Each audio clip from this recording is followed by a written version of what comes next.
to just start off by asking you about how life is the last few weeks since we last talked for your beloved wife, Tsipi, who, as you had told us, is in the hospital on the front lines, and Shiri and Avital, and quarantine, and life in Kfar Adumim. So first, just kind of give us a update about your family life in the coronavirus era the last few weeks.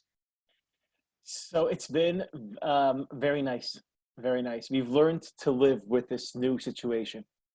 It's pretty amazing, Rabbi, how human nature has the ability to get used to anything.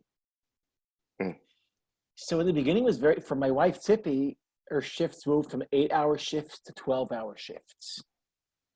And now the 12 hours that's the new 8-hour. She used to come back, not like she'd come back energetic. She's happy. She has good energy. And also in the beginning, the whole Corona thing was very scary. And now it's okay. It's like driving a car. Life is scary and you get used to it. So in the past few weeks, objectively, nothing changed. Subjectively, everything changed. We got used to it. It became a part of our life. We know how to deal with it. We know how to be happy in this new situation. So objectively, it's the same situation. My wife is a nurse in the Corona emergency room in Jerusalem. And back then it seemed intense and scary, and now it seems possible. And for some reason, we're less scared now. Wow. Give us a sense, Micah, when CP comes home after a 12-hour shift in the emergency room of the coronavirus, what is she like? How does she feel? What's the energy she exudes after 12 hours now? Yeah, so every time it's very different. Every time it's very different. But in the beginning, it was filled with, just so you could get the picture of what it means to be a nurse in the coronavirus emergency room. It means that you're always taking your mask off and on, and everything, because every time you meet a new patient, you have to take all your gear off and put it on. So you yourself won't spread coronavirus. And the reason why people in her department were getting it was at that process. When you take it off, not carefully, that's when you get the coronavirus. So did she have colleagues who have the coronavirus? Yes. She has a close friend that had corona. Yes, she had colleagues that had coronavirus. And also that, by the way, Wes, the fact that she has colleagues with the coronavirus and she speaks to them, that also demythologizes the coronavirus, because she speaks to them and, she sees, for people our age, I'm 45, my wife's 43. For people our age, and Sippy's also, she's a marathon runner. Thank God. What we have to make sure is what me and Sippy decided, we're not going to try to make sure we're not going to get it. We have to make sure we're not going to spread it. That's the only thing we can control. Our assumption is Sippy's going to get it, I'm going to get it. We already came we're in peace with that. Our moral obligation is not to spread it. That's the big deal. Wow. So tell us what that looks like. Are you still, when you talked to us last month, you and Shiri and Avital were kind of in quarantine. You were not really seeing anybody because you don't want to spread it. How is that going, the last few weeks and today? I think we're a little bit, I'll tell you the truth, Rabbi, just me and you now, all right? I think we're still trying, making sure to minimize interactions between us and other people, but I think we're a little bit less Haredi now than we were then. I went to visit my parents Friday. I stayed outside. You were at my parents' place. We sat outside. We were like 20 yards from each other, but we were there. And what I realized after I spoke to my parents is that there was something interesting. I speak to my parents every day in Zoom. And then when I saw them, I felt like I didn't see them for a very long time. And it taught me something interesting about the limitations of technology. And what do you learn from that? What does that teach us? So I'll tell you something very interesting. I was thinking about this a lot. David Brooks wrote 2 months ago a very interesting article in the New York Times. And this article got me about the virus right when it began. And this article got me thinking, because as you know, I think I spoke to you a lot about this, and maybe even a little bit to the congregation about this, about the impact of technology on empathy. That talent that human beings have to feel what other people feel. That talent is being weakened because we use technology. Technology gives us power, but it takes powers away from us. It gives us, technological powers, but it takes emotional powers away from us. Our ability or capacity to feel what other people feel is down. Sherry Turkle from your neighborhood, from MIT, she Right. argues that it's down 40% because of technology. That's a very big deal. And I've been speaking about this a lot. I'm a very big fan of face-to-face. And Sherry Turkle's book is called Reclaiming Conversation. And she argues that only through conversation do we practice empathy. Does our craving for human connection can only be fulfilled through face-to-face connection. And then David Brooks wrote this very interesting article in the beginning of coronavirus. And he says, he quoted someone, an historian, I forgot who, that shows that in every plague in the past, what died wasn't only a lot of people, also a lot of emotions died. And it writes this interesting piece, how empathy was killed in plagues. One of the things we lose is empathy in plagues. And that's as opposed to other disasters like earthquakes or hurricanes or wars, where people feel that they're connected to each other, and it raises levels of empathy and a feeling of togetherness. Plagues is the only disaster that diminishes empathy. And he has this interesting argument, David Brooks, that after the Spanish flu and other great pandemics, people didn't write, movies, books, stories, plays about this time. And the reason is, he says, it's because it's not that they didn't only want to forget that time, they didn't want to forget, they wanted to forget who they were in that time. In a moment where you feel egocentric and not connected to others, that's your worst version. That's the moment you wanted to forget. So no movies about the Spanish flu. Just forget about it. We don't want to remember who we were. So that was very interesting. And 2 weeks into the pandemic, 2 weeks after I read this about David Brooks, I realized David Brooks was wrong. Empathy is alive. I feel that in Israel. I know you all feel that. Empathy is alive. And I realized, oh my God, the major difference between this plague and other plagues is that we have technology, which means if Sherry Turkle is right, and technology usually diminishes empathy, now technology is what's keeping empathy alive.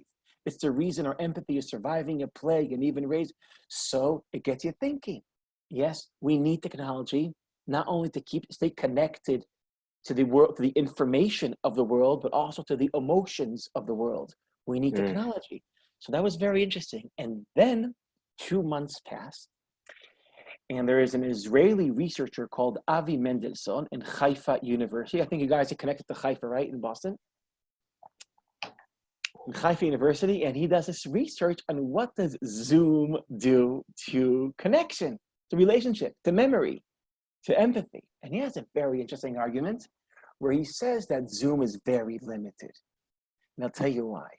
The richness of face-to-face conversation happens because of 3 reasons. We have eye contact, we see each other's full bodies, and we're present in the same 3-dimensional space. All 3 are taken away from us. Now, what happens when people are face-to-face with each other, they start, after a while, they might have like the same heart, the rate of their heart will beat the same rates. They'll have the same body language. They'll be feeling each other. They'll be sharing the same emotions. And all that because when you don't see somebody, we're not seeing all the body signals, right? You can't see like somebody's like shaking his leg because he's nervous. Your brain's not processing that. There's no eye contact. And he says something else. Also in Zoom, there's something interesting. We also see ourselves talking while we talk, right? In our narcissistic mind, we can't not observe that. So instead of focusing on all the information we get from someone else, we're kind of also processing, we're thinking about ourselves and why is my chin like lifted and all that. And I'm like, yeah, they could see I'm bald. Like all that is happening in your mind. So instead of communication being about me forgetting about myself, learning about someone else, I'm very much absorbed in myself. So my conclusion is like this. Zoom is keeping empathy alive, but it's not the real thing. It ain't the real thing. When I saw my father on Friday, I realized, wow, I didn't see him for a long time because Zoom is not the real thing. And an important thing we should learn on the other side of Corona is that after 2 months of communication through, or 3 months of communication through screens, I hope that when we meet each other face to face, people will actually close their screens. Because how tragic will it be, Rabbi, if we're finally not communicating through screens and we're still on our screens? How tragic will that be? So I hope this will be, we're talking about learning Torah from Corona lessons. Maybe this is it. Yes, finally, we're craving for connection. Yes, not through screens. How tragic will it be if we'll still be on our screens? Amen to that. Now, Micah, that your story suggests a slight loosening of the restrictions. For the first time in 2 months, you actually saw your parents, etc. Give us a sense of how Medina Israel, our beloved Eretz Israel, is right now today on May 3rd, 2020 with coronavirus. Do you feel it's making traction? Are the social restrictions eased? Can anyone go to the grocery store? What about schools, etc.? When will Ein Prod open? Have you been thinking about reopening, etc.? Talk about the reopening of Israeli society. Yes. So Israelis feel like we did. I mean, I know things like in Boston are not easy, and I know your community went through a lot of tragedies, and I'm really, really sorry. Really, really sorry to hear what you're going through. And our friends in New York, and Israel's different. I must say, Israel's different. Israel's very, very safe, corona-wise.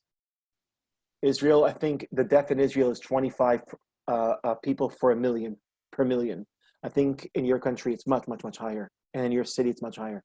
Right. So Israel is different. It's different because of 3 reasons. One, Israel responded very quickly. I don't want to go into politics now, but one of the differences between our prime minister and your president is that our prime minister was, he has a tendency to always see a sense of emergency and to take science seriously. And your president is a little bit different, and that's is kind of different in that sense. So your country So first of all, responded quicker. That's one. 2, there's only one opening to Israel. The Ben Gurion Airport. It's very easy to shut Israel down. That's 2. And think about Israel is effectively an island because we're in the Middle East. So we're effectively an island. And 3, Israel's a very young country. Israel's a very young country. So all those 3 factors are working for us when it comes to the corona. And now Israel's pretty much open up. We're kind of out. So are your girls going back to school, and is Ein Prod opening up, etc.? So what they did was just Sunday today, they opened schools for grades 1 to 3, and for the first time, but only for grades 1 to 3, because they realize the only way to get the economy working is to get the kids out of the house, because it's you can't get the economy up and running.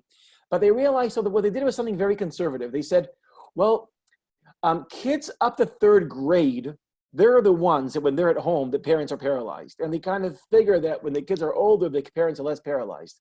So the first thing they did, they sent grades 1 to 3 back to school. And my girls are in 5th grade, for example, they're still at home. But that's the first thing they did. They say next week there'll be more. But we're in the process of going back to school, going back to work, opening up places, figuring it out, and hoping that, everybody's looking for the same thing. The whole world, Rabbi, is looking for the same thing. And that is, how do we save the economy without destroying the health system? And how do we save the health system without destroying the economy? We're looking for a maneuver to prevent 2 catastrophes. And by the way, I think that's a very healthy way of thinking when it comes to the conflict with the Palestinians, a different issue. Yes. Search for a maneuver that prevents 2 catastrophes. Don't search for the perfect solution.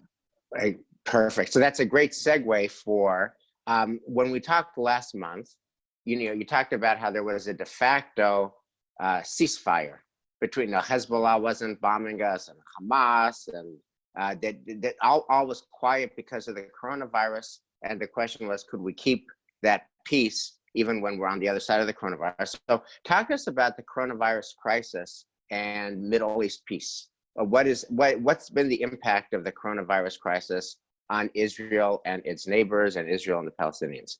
So far, there's been a lot of solidarity between Israel and the Palestinian Authority, and we're looking out for each other. And there's like I read even Haaretz, which is a newspaper that always criticizes policies of Israel all the time. It says that the Corona period is Israeli-Palestinian honeymoon. It's our honeymoon period. So think about how different it is than the way David Brooks put it. It's going to kill empathy. And now not only do we have empathy between Israelis and Palestinians. Like, how amazing is that? How crazy is that? So everything is now is upside down. Now the big question is, how can we carry the wisdom and the best emotions that appear in Corona, carry it to the post-Corona life? How is that possible? How can we pull that off? And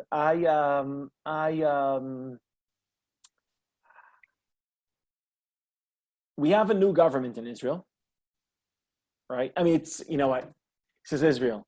So we never know, it's not over till it's over.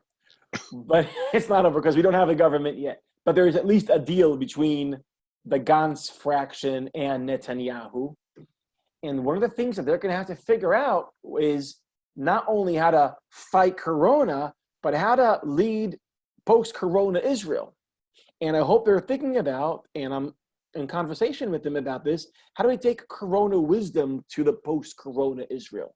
How do we do that? So I think what's interesting about Corona is that, you see, we think about Corona the right way. We think about the Israeli-Palestinian conflict, many of us, the wrong way. We think about the Israeli-Palestinian, this is like, usually right-wingers say this. Yes, if Israel withdraws, so the Green Line creates a Palestinian state, so all the Tel Aviv area will look like Sderot, will look like the area next to Gaza. We left Gaza, we were bombed in the area next to Gaza. We'll leave the West Bank, we'll be bombed in the area next to the West Bank. Makes sense, right? Makes sense. So let's not repeat the mistake of Gaza and the West Bank. When we left Gaza, we put under risk of rockets 60,000 Israelis. We'll leave the West Bank under the possibility of rockets. We'll have 5 million Israelis. So, and there's not that many Israelis to begin with, right? So let's not make that mistake. That's the classic right-wing anxiety that they call. This is the catastrophe of withdrawal. Now the left says, yes, but if we stay in the West Bank, we might go into a one-state catastrophe, where a binational state at the end of Zionism. It's interesting how the left can't see that the right is right and the right can't see that the left is right. And everybody's trying to prevent one catastrophe. The right is trying to prevent the catastrophe that will happen, the security catastrophe. The left is trying to prevent the demographic catastrophe. And then Corona comes, and it's natural to us. We have to prevent the catastrophe for the health system without triggering a catastrophe for the economic system, and vice versa. Now, there's many ways to do it, and as we all know, there's like very heated disagreements. But I find interesting about all the ideas of how to pull this off is that they all agree on what the goal is. The goal, and there's so many, we're all reading about it, but it's always the same goal. How do we prevent two catastrophes? And here's something else they're all saying. There's no way to prevent people from dying. There's no way from preventing, like, the people will die and people will be unemployed. They're not trying to find a perfect solution. They're just trying to prevent catastrophes and two parallel catastrophes. And this double way of thinking, not utopian thinking and not binary thinking, is exactly what we have to take. And this is what I'm trying to promote. Let's learn from Corona how to think. Maybe Corona could cure our political thinking. So do you think that what you just said has penetrated deeply to political leaders in Israel of the different parties? If you had people to the left and people to the right, would they be changed in their thinking based on the Corona experience? Interesting. So I think Corona has two advantages. One, it's a crisis, and two, it's training our mind to think in a new way. Crisis is important emotionally.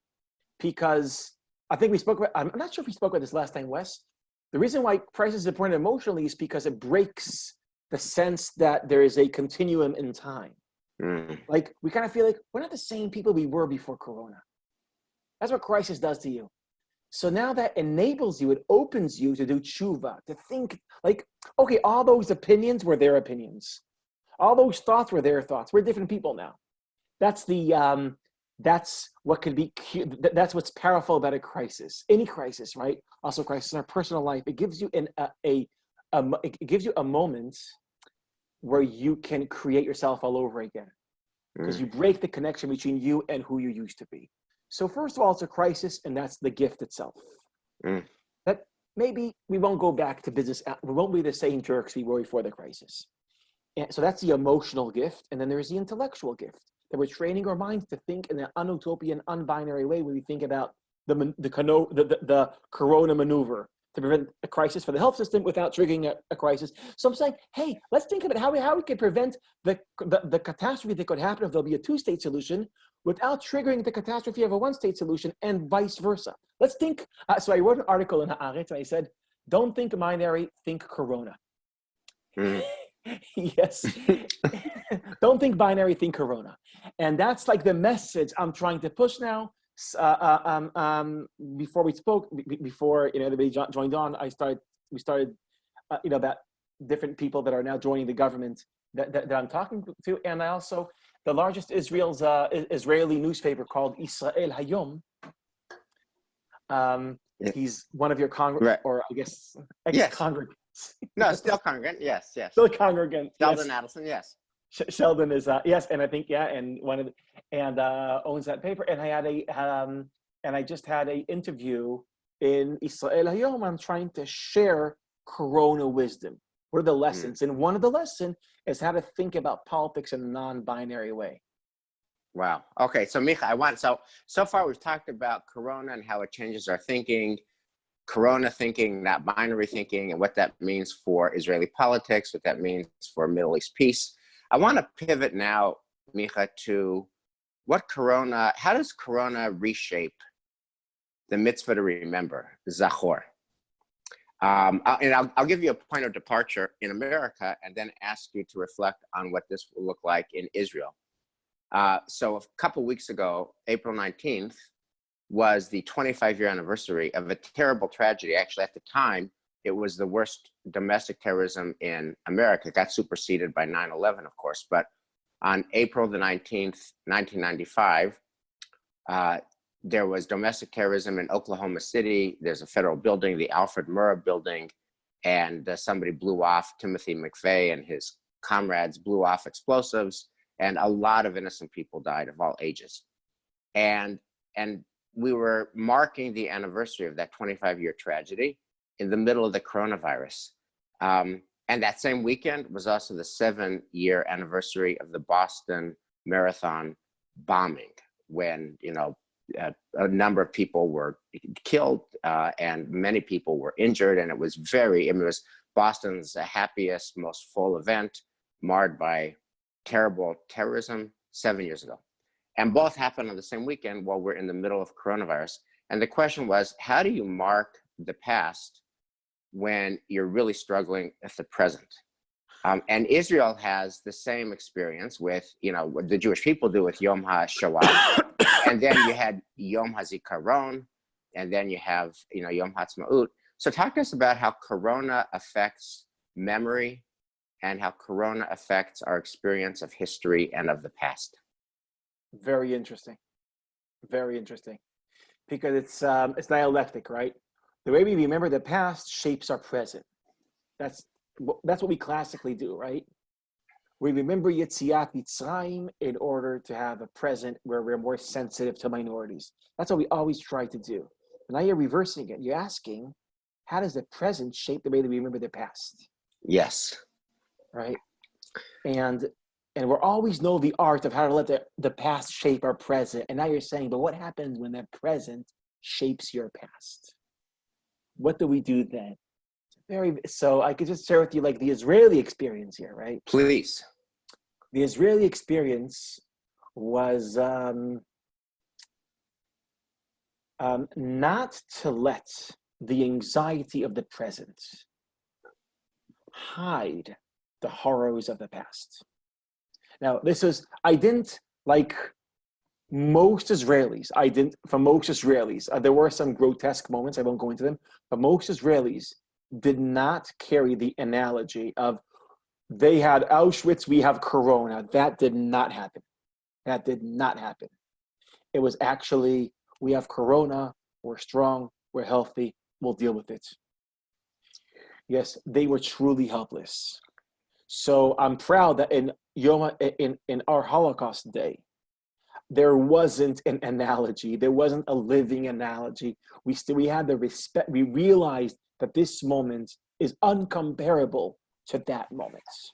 Mm. And so in that sense, so I think in the future, what will be interesting is in Jewish tradition, we have the power to make rituals richer. Like, for example, maybe, Rabbi, in our next Leila Seder, God willing, Corona will be history.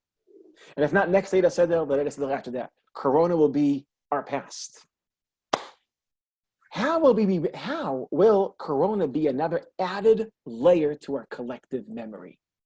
Like, we'll have like our Seder table, and will we have a Corona plate? Will we carry that with us?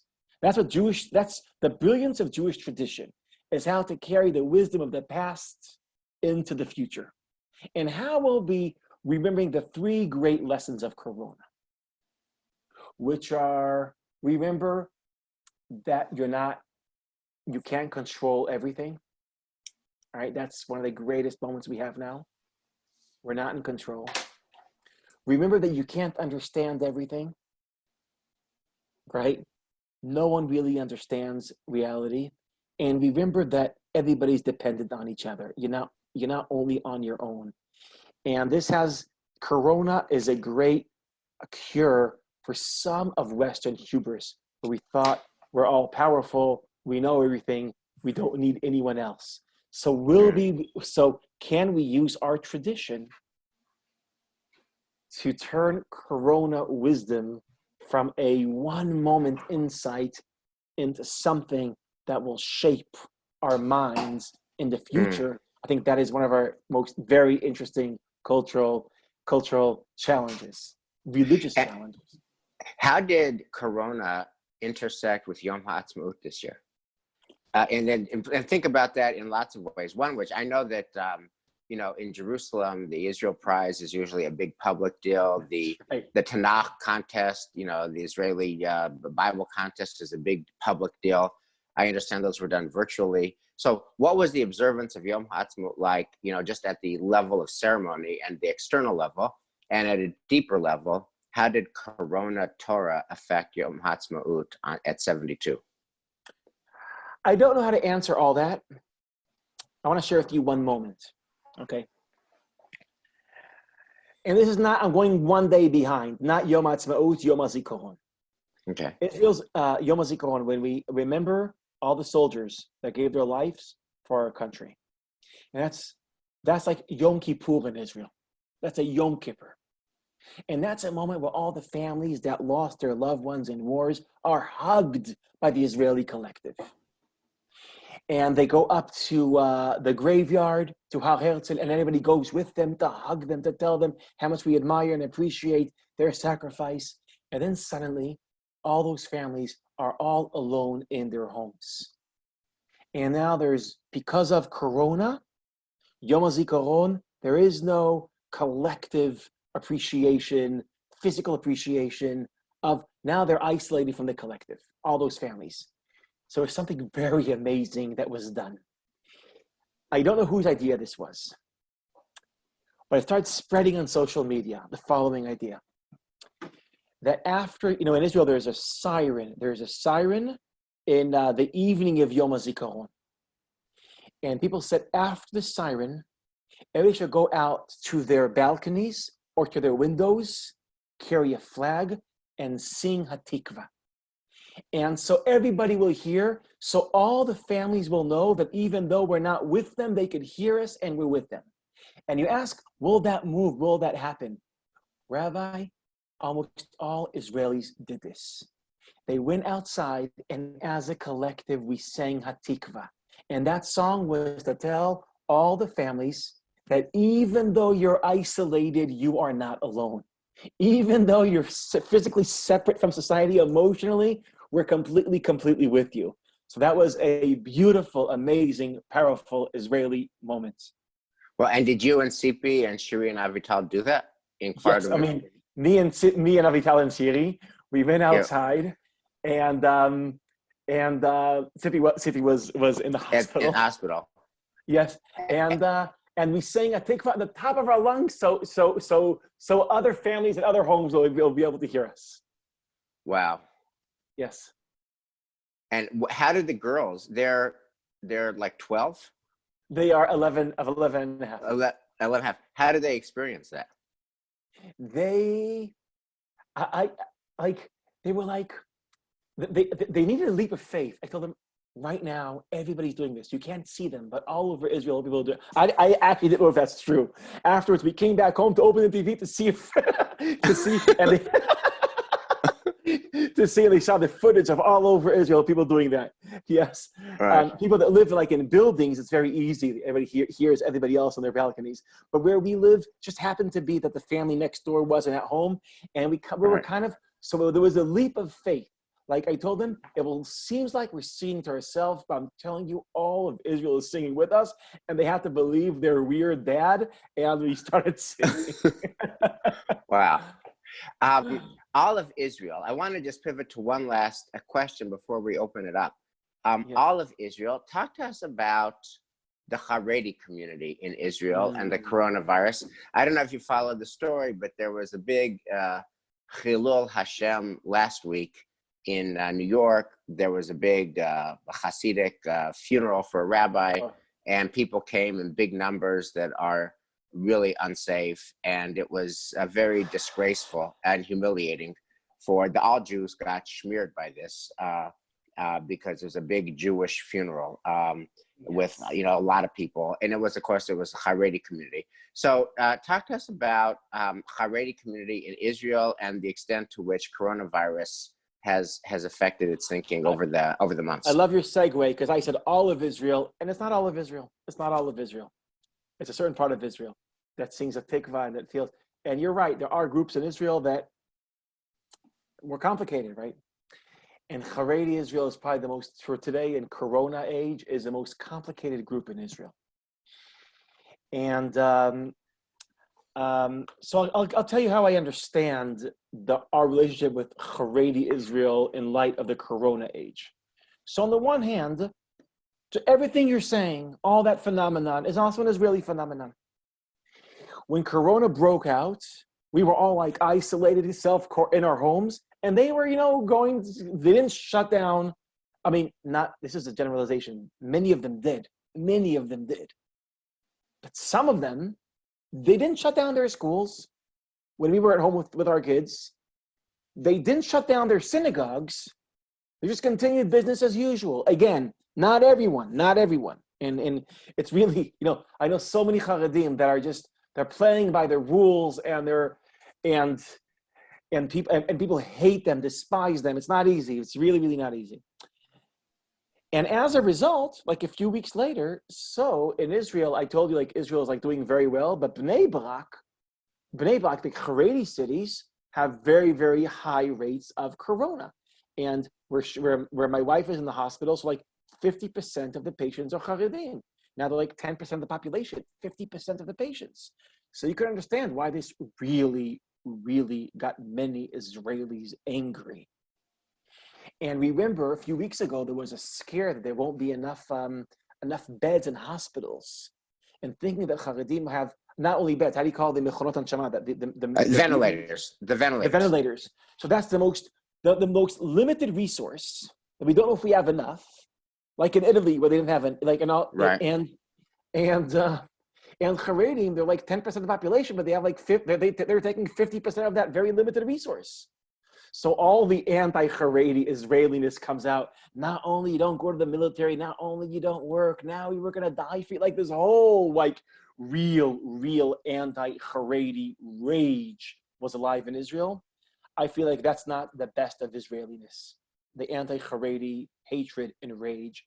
That's the ugly face of Israeliness. And what I tried to do is, I on Zoom, we had a very big bait conversation about this. And I want to share with you some of the insights from this large, like how do we cultivate Ahavat Israel, a love for one of the tribes of Israel at a time like this, right? It's easy to love I spoke to you last time about loving the medical teams. Oh, we love the medical teams. It's easy to love the soldiers in time of war. Can we love Haredim in coronavirus? Like that's when our love for Israel is truly challenged. And some would say, like how? So I want to share with you. Great. So Haredi Israel, like in very, very broad strokes, has three foundations. One, obedience to the Gdoilim, like the people who they perceive as the great sages of the generation. That's one. Two, being very conserving things the way they are. Being against any form or brand of change. Change is bad. For us, for modern people, change is exciting, change is interesting. Remember Obama's campaign, a change you can believe in. Change is a charismatic idea for Western modern people. It's a terrifying idea. It's like they need to keep things exactly the way they are in the Haredi community. And three, closing your community down from the modern world. So closing your community, freezing your community, and creating an obedient community, obedience, freezing, and shutting down. Those are the three foundations in very broad strokes of Haredi Israel. And if you think about it, in Corona, they were victims of all three. They were victims of obedience because some of the rabbis said, go to shul. So they were victims of obedience. They were victims of their rejection of change, because they didn't move fast enough. They didn't realize they have to change their patterns of life. By the way, now they did. Now they're all, but they didn't move fast enough. So they're victims of their ideology of changing slowly. And finally, they're victims of shutting down from Israel, because they don't believe in the science community, internet, like ideas, just because they're so distanced from modern Israel. It took time for the message to penetrate the community. So the three foundations of Haredi Israel turned into the three threats to the health of Haredi Israel. So this is obviously very troubling, but also very promising, because as we're talking within Haredi Israel, they are now rethinking their three foundations. Maybe we should be listening to modern Israel sometimes, and maybe it's okay to change sometimes. And maybe our rabbis don't always get it right. So this is an interesting, amazing moment for Haredi Israel. Now, but at the same time, oh, by the way, if there is a reason they won't change, it's because of hatred. Nobody wants to open up to a world that hates them. If Israelis will be able not to hate the Haredim, that will enable the Haredim to go through the change that they naturally are going to go through. But there's another side here, and maybe with this.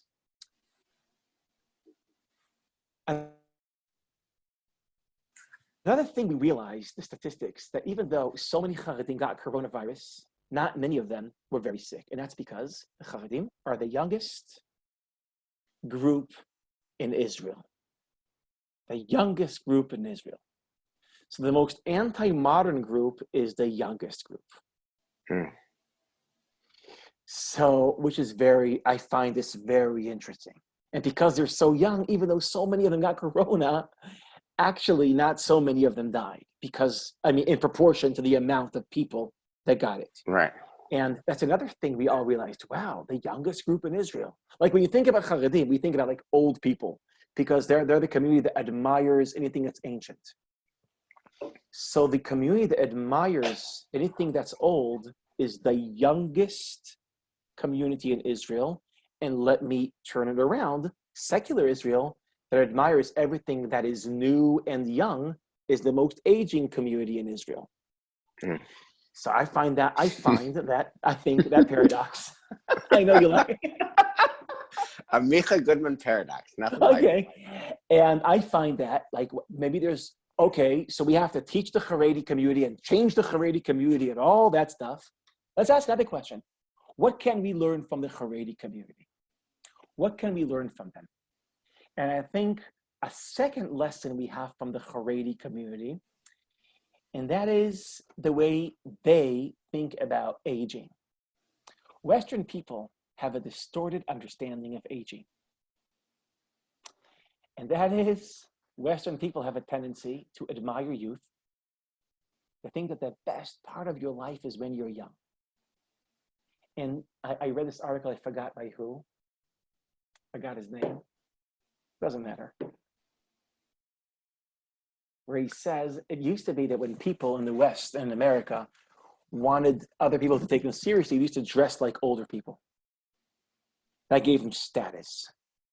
Now, when people want people to take them seriously, even if they're older, they dress like younger people. Mm. That gives them status. And when older people admire younger people, instead of younger people admire older people, that's a distortion that's typical of modern Western civilization. And think that's not how the Chinese tradition is. Like, the older you are, the wiser you are, the closer you are to the gods. In Plato's Republic, he says, you shouldn't take young people seriously. Yes, older people are liberated in their mind. The Jewish tradition, of course, older. So now think about this. I want to end with the following, with two insights, okay? And then we'll open this up. When you admire youth, so that cultural tendency to admire anything that's young and fresh and youth, we're paying a psychological price for that. The psychological price is, if you think the best of your life is in your 20s, it means every day that passes, you're distancing yourself from the best part of your life. So every day that passes, every year that passes, you're more depressed. Think about a society that admires older people. I think the older you are, the better you get. Every day that passes, you're not distancing yourself from the best part of your life. Every day that passes, you're getting closer to the best part of your life. So admiration of older people creates a healthier experience of time. Every day that passes, you're getting closer. By the way, I think that's the wisdom of Sfirat HaOmer. How do we count the Omer?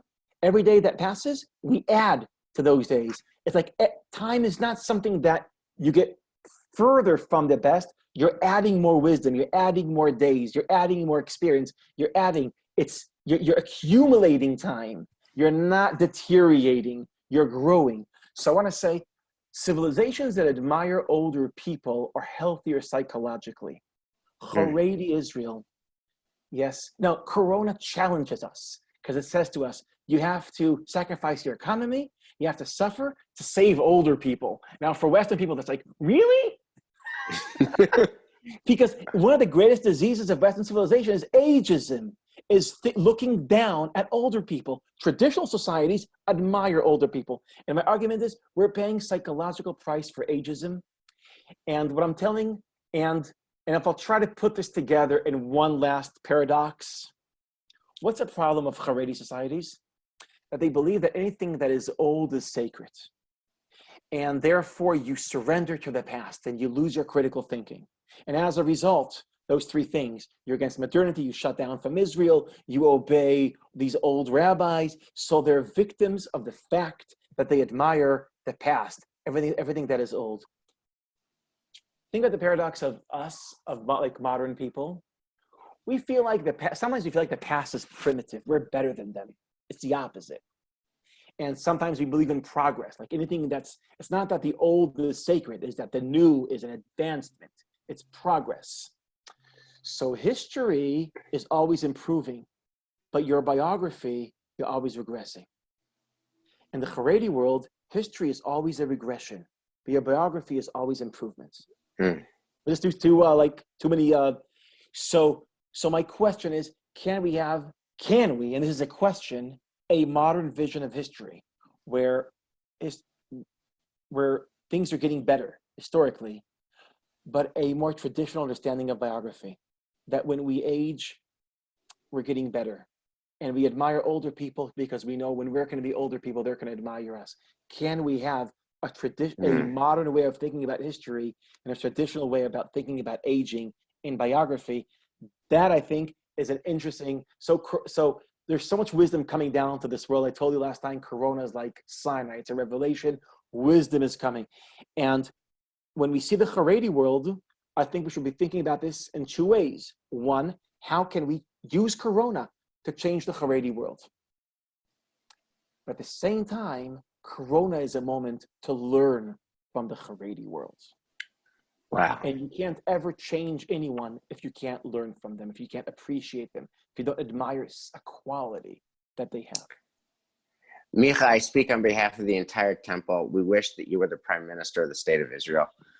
Just amazing Torah, amazing wisdom, just really profound thought and insight, and gives us some, can I just say the level of discourse in general, but particularly on Haredi, is just truly beautiful and artistic, what you just did. Because usually when you mention the word Haredi and coronavirus, it deteriorates into an ugly blame fest and a lot of negative energy. And what you just did in that really stunning response was deal with the real. You dealt with the real, what the deal is. You explained it, but then you transcended it and talked about what the Haredi could learn from us, what we could learn from the Haredi. Really a beautiful moment. So thank you for that, and thank you for everything that you shared this morning. Thank you, Rabbi. I got to tell you, when I saw like the whole anti-Haredi sentiments, I felt like my job here is to try to figure out how to frame the whole Haredi thing in a way that won't create more sin'ah, more hatred in Israel.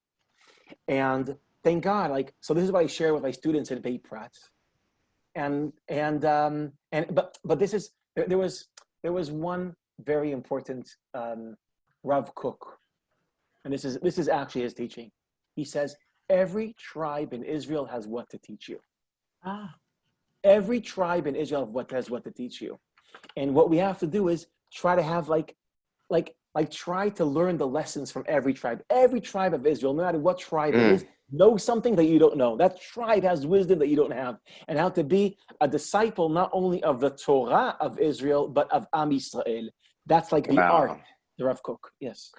And you just embodied that teaching. You just instantiated that teaching, what you just did. And so it was a double lesson, because you taught us about Haredim in Israel and also here, but you taught us about how to view our differences and how to do it with ahava instead of sinah, with love. And so a double thank you. Amy Klein, would you like to call on a few people for some questions? Absolutely. Thank you, Micah. That was great. One of the things you talked about with the Haredim also relates to Arab Israelis, not the conflict, but Arab Israelis. You talked last time about the 10 Days of Gratitude campaign of Beit Prat, and how by appreciating medical providers, that would have the society appreciate Arab Israelis. A few questions have come in about that. So I just want to join all those types of questions together. One is, when you said all Israelis were out singing Hatikva from their... Not all. Right, not all Israelis. So what was your sense of how Arab Israel responded to that? What was your sense of how the change in looking at Arab Israelis may continue afterwards? And the third piece is not Arab Israelis, but looking at what happened in Gaza. One of the questions was there any, what was the assistance from Israel to the Palestinians in Gaza? Was there any sharing of medical supplies? Were any of them transferred to Israel for care? And then the last one that sort of brings you from the Arab Israelis to the political is any connection between Corona and recent announcements about annexation? Oh, okay. So I don't know the answer to all the questions, but let me try to give it a shot. Okay. So when I said before that Haredis, that loving the Haredi community is our biggest challenge in the age of Corona, the good news is that appreciating and loving Israeli Arabs in the age of Corona, it became much easier. So for Haredim, it's a challenge. For Israeli Arabs, it became much easier because, first of all, the sense that we're so different from each other. Well, biology is what unites us, and we're all threatened by Corona in the same way, and that itself melts hatred. But not only that we're all threatened by Corona the same way, we're all fighting Corona together. In the military that's fighting Corona, in those units, in this military, we have Israeli Arabs and Israeli Jews fighting together. And Israelis admiring medical teams, and that's what I said last night. I spoke about the whole Beit Prat thing, is about admiring diversity. And so that was, and this is something that's alive in Israel, admiring the medical teams that have many Arabs in them. And that is something alive in Israel today. Like every great Corona lesson, will it survive the end of Corona? That's our big challenge. But this is a great moment in it. Regarding Gaza. So I don't know enough to answer this. But I've read some theories, okay? There's a lot of theories going on. I don't know. I don't know if this is true what I'm going to say. But it seems like Corona was an opportunity to reignite negotiations between Israel and Gaza, and in order that would pave the way for a larger arrangement between Israel and Gaza. Let me just say two things about this. One of the main issues that's stopping a deal between Israel and Gaza is the the Israelis there's 4 Israelis in Gaza.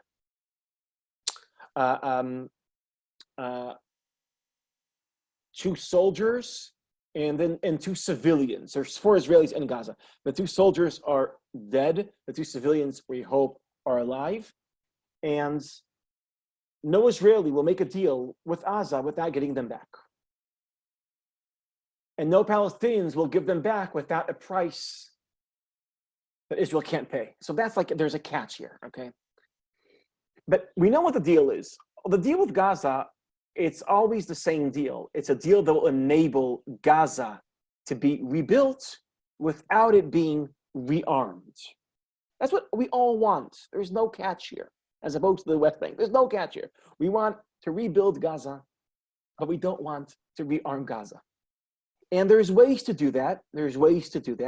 Like for the goods to come in through Cyprus, we'll check them security in Cyprus and they'll come in. Oh, there's ways to do that. It's almost a technical issue. But we can't reach the deal until we get our boys back. And they won't let the boys back if we won't let their prisoners out. So that's the catch. Okay, that's what's stopping the deal. Now, because we have the myth we can't leave our boys behind. They have the myth that they can't take care of the prisoners. And here our 2 myths are clashing. It's a big thing.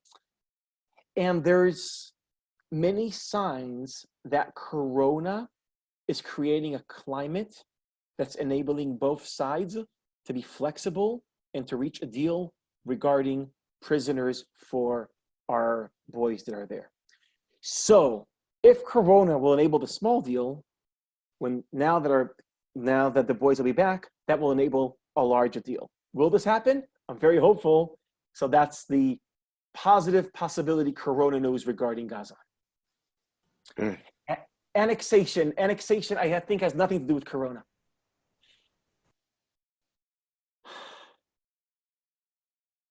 Annexation has to do with the deal, the century, the whole.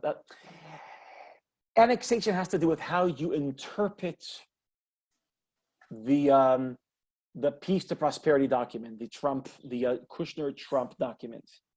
And I read the document, and from my interpretation of the document, annexation is not, in order to annex parts of the West Bank, you have to accept the entire deal, which enables a Palestinian state on another part of the West Bank.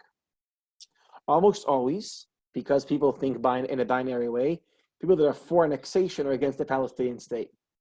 By the way, people that are for a Palestinian state are against annexation. So people on the Israeli right say, yeah, just only do the annexation thing and forget the Palestinian state. But at least according to the plan itself, that's impossible. So that's the pshat of the plan. What will really happen? My guess, and this is, I'm here in a minority view. This is a minority view. Most of experts in Israel and my friends don't agree with me. I don't think Israel's going to annex anything in July. Again, I know I see this is recorded, so I'm screwed. I'm probably wrong. Everybody thinks I'm wrong. So, I would say, I don't think Israel's going to do any annexation in July because if you read, and maybe I'm just too into the words, but if you read the deal between Gantz and Netanyahu, here's what it says. 3 conditions have to fulfill themselves in order to do annexation. 1, America has to give the okay. And I know there is a disagreement within the, and I think America will say it's okay if you accept the entire deal, and that will be something hard for the base of Netanyahu. That's 1. 2, yeah, they have to make sure that it will not threaten the peace with Jordan, Egypt, or the Palestinian Authority. Okay, so all you have to do is to ask the Israeli intelligence, do you think it will threaten peace with Jordan, Egypt, the Palestinian Authority? And at least for now, the assumption of the Israeli military and intelligence establishment is that it will threaten it. So all I'm saying is, everybody thinks, yeah, simple, Trump said it, Bibi said it, July they're going to do it. I don't think it's as simple as that at all. But again, many people think I'm wrong, and they're probably right. But Wow. Thank you, Micah. Wes, do you want to take the last question? Yeah, Micah, talk to us about, it's May 3rd, and nobody here is going to Israel anytime soon. Here's our last question. How can we study more Torah with Israelis?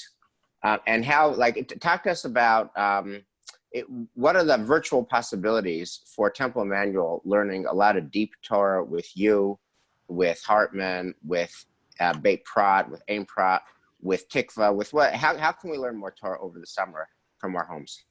Okay, so actually it's interesting. So much Torah is now moving online in Israel. I just don't know if it's moving online in English. And here there's like a language boundary, I know. So you said Tikva about 10 months ago. I went to New York and we filmed like this 8-session